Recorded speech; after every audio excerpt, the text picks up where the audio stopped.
Berikutnya tu. Okey, baik tu. Kalau kita tengok pada hari ni tu, Yes, pada negara akan dibuka pada 1 Mac.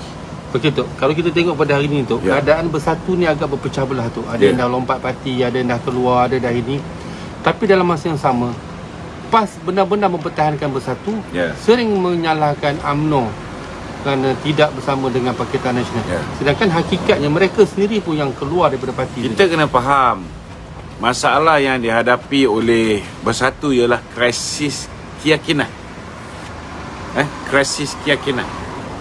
Ahli bersatu sendiri, pemimpin bersatu sendiri sudah tidak yakin dengan bersatu.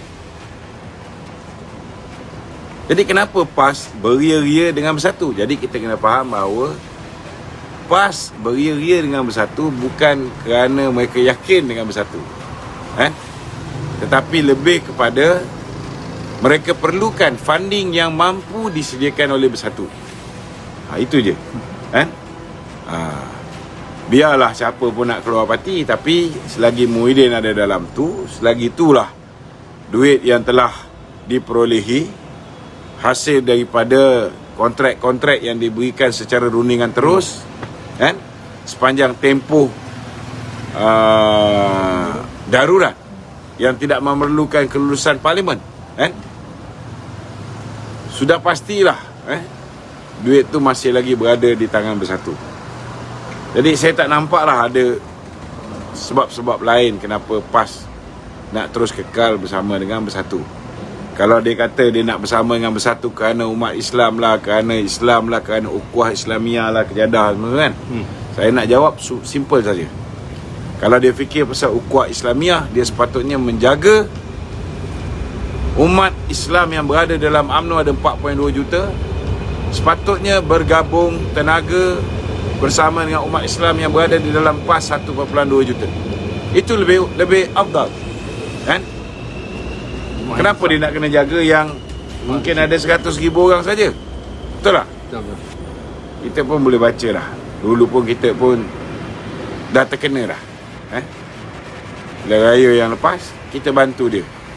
Last kali duit yang kita bantu tu bukan dia bagi kepada calon-calon seluruh Malaysia. Adalah dia bagi sikit. Tetapi kebanyakan daripada duit yang kita bagi tu digunakan untuk Kedah, Kelantan, Terengganu. Itu yang 3 negeri ni dia dapat banyak kursi. Sebab duit yang kita berikan, kita bantu dia, tidak diagihkan secara saksama. Okey? Okey Tok, soalan ketiga Tok. Okey, Presiden UMNO berkata pemimpin bersatu boleh kembali kepada UMNO, Ya. tapi berat syaratnya. Apakah syarat-syarat yang berat tu Datuk? Mungkin Datuk boleh andaikan syarat-syarat tersebut.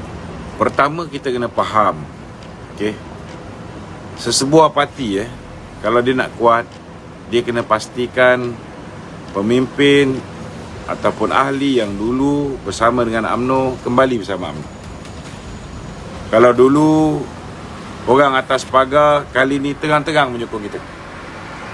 Kalau dulu orang yang menjadi musuh kita, sekarang kembali menyokong kita.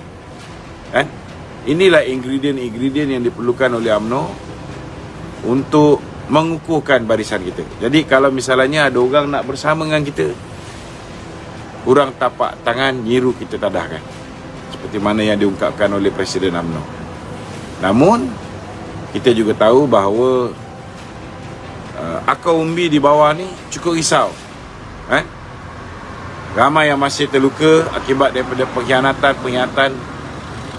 Jadi pastilah ada yang was-was, ada yang takut bila kita terima pihak musuh untuk bersama dengan kita kembali. Mungkin mereka ni demand untuk dapatkan kursi untuk bertanding pilihan raya. Lepas pilihan raya ada kemungkinan besar mereka akan melompat semula ke sebelah sana, kan? Saya nak beritahu bahawa presiden kita bukan bodoh. Presiden kita sudah merasa bagaimana kita berada di dalam satu pasukan, walaupun pasukan kita peringkat awal ada 54 orang daripada UMNO ni, 16 orang telah dicuri oleh bersatu. Sudah pasti sebagai presiden, dia juga merasa terkilat. Orang-orang yang kita letakkan harapan untuk menjaga parti, akhirnya mengkhianati parti, melompat ke sebelah sana. Betul tak? Dan dalam keadaan sekarang ni, kita dah tinggal begitu kecil. Tinggal 42. Kadang-kadang bila presiden arahkan supaya tarik sokongan terhadap Muhyiddin, ada juga tak nak tarik.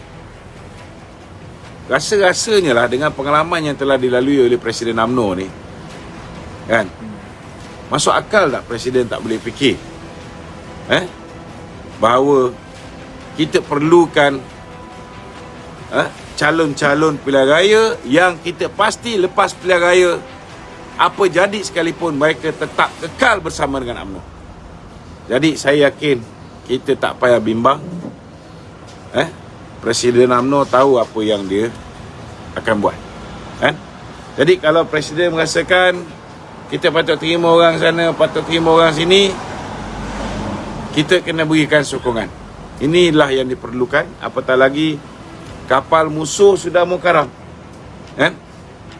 Kalau ada yang nak minta pertolongan, nak masuk dalam kapal kita, kita terima. Sama ada nak lantik orang ni untuk jadi pengemudi kapal,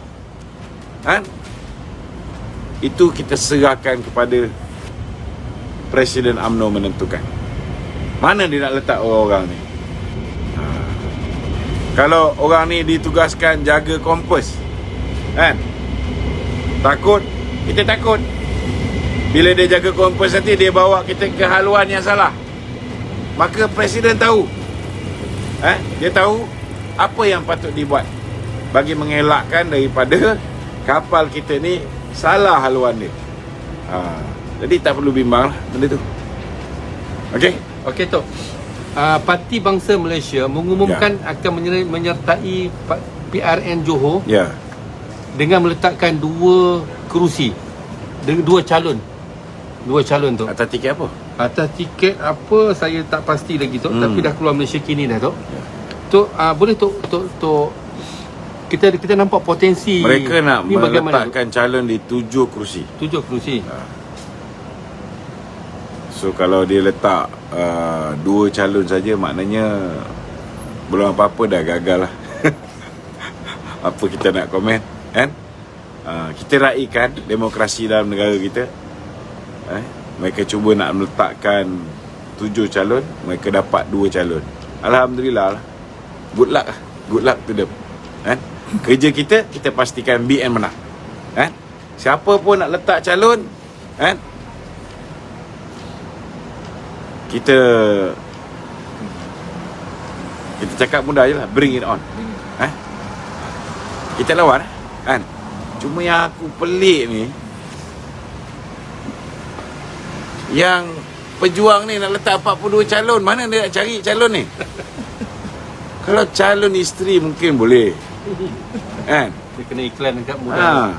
calon pilihan raya ni, bukan juga aku baru pula ni, Parti Integriti.